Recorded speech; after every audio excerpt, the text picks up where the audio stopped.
I've noticed some better group participation. That's good. We love everybody posting their questions and thoughts and concerns and hearing from the community.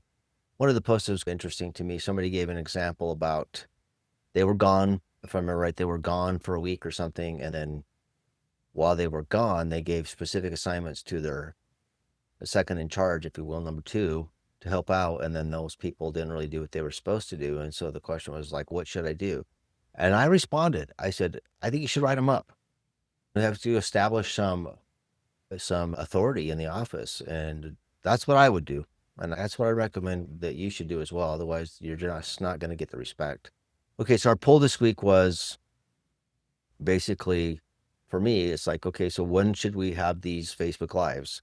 We've went, what, Monday, Tuesday, Wednesday. We've been doing them on Thursday. Today we're doing on Wednesday. I appreciate that. I'm going to be gone tomorrow. We're going to be visiting my grandson in Kansas City, so I'm super stoked about that. He's a big boy he's turning one. So we're going to his 1-year-old birthday party and we're super excited about that. And he's a big boy. He's going to be our bodyguard when he gets older. We're got to make sure we save our money so we can feed him. Okay. So we talked about so the poll this week was like, hey, when should we have this meeting session, right? When do you have time to do it? Basically is the question. And what is the impact or the underlying message of that as well? And so in the poll, 49% of you said you wanted it on Friday, and 35% said Wednesday, 10% Thursday, and 6% said Monday. Okay, so Monday is obviously a bad day. Now, if you were asking me, I'm going to choose Monday because that's when I want to get it done.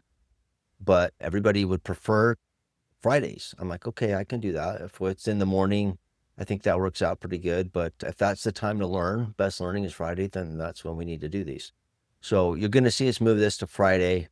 I don't know if that'll be next week or the following week, but we'll move them to Fridays. Again, they're going to be recorded, so they're always there if you can't make it.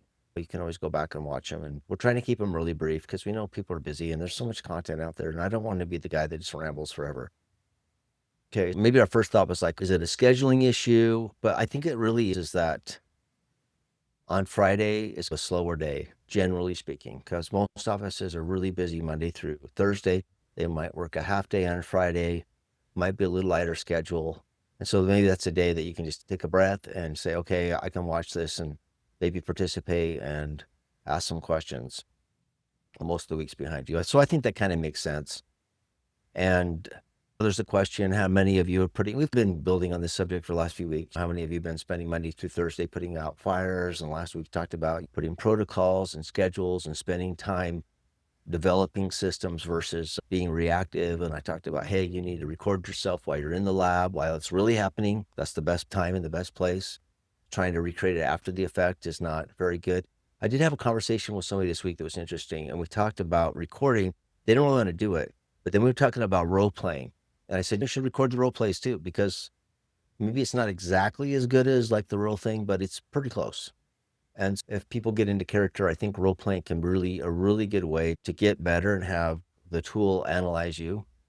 You say, this is how good a job you did or didn't do, and this way you could improve. I think those are good things. Okay, part 2 of this discussion is managers don't really get a lot of time to improve, right? You're just busy putting out fires and doing this and doing that. And the more employees you have, the more of that there is, right? The more doctors you have, the more of that there is. And you're busy doing all that kind of stuff.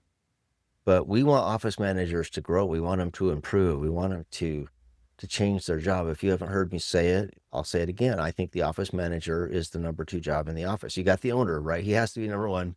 Sorry, I shouldn't say owner. You got the provider that's billable. He's the rainmaker, right?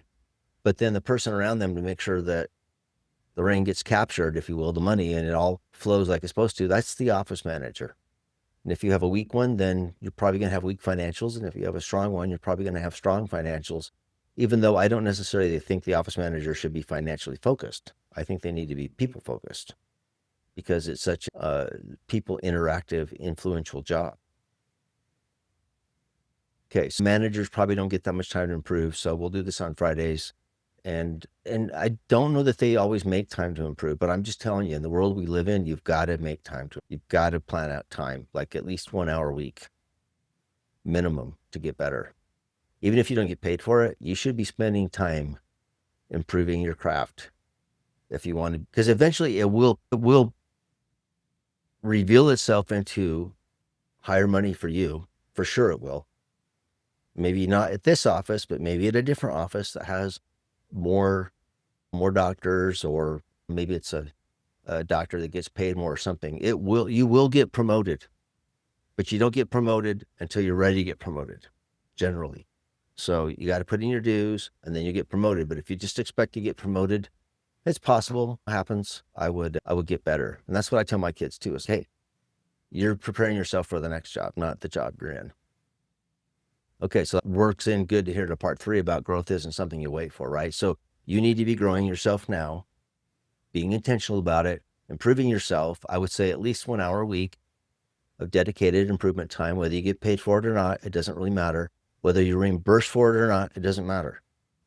You need to invest in yourself, in your own abilities and education, and then you will get promoted. It will just happen.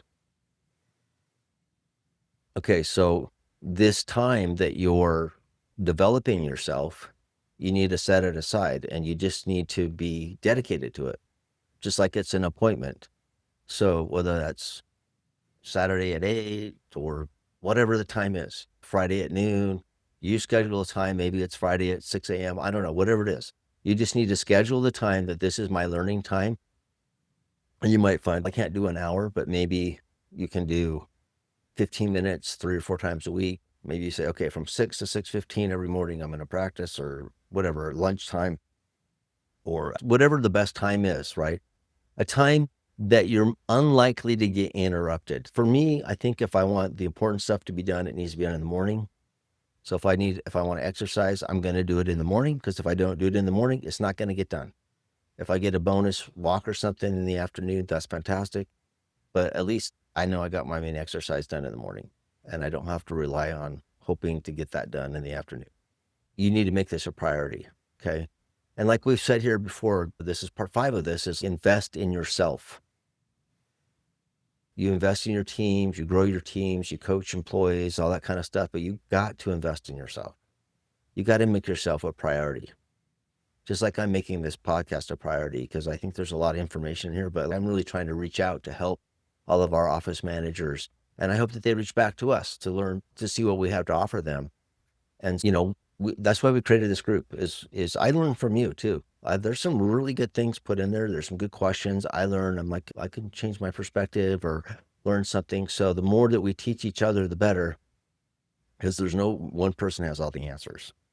So please come to this group and please put in your questions and help each other. It's a free resource. Just in close, we've talked about the Office Manager Superhero Workbook. We're aggressively working on the new version. It's always a lot harder than you think because you're trying to do such a good job, but I'm really excited for it. Hopefully we get it out pretty soon. And then the training course that's coming is going to be unbelievable, because you're going to be having real life case studies where you're actually having a real life situation and you have to say, what would I do? So it's a case study. It's not theory anymore. It's a case study. What would I do? So we're excited for that to come out here pretty soon as well. Okay, so here's the one question we want to leave you with is, what's one thing let me read this right. What's one thing you're going to do next week that will make your office better, not just busier? Better, not just busier. Okay, so drop it in the comments, and I'd love to hear that one thing that you're committing to improve. All right, take care, everyone. Have a great weekend, and we'll talk to you later. Bye.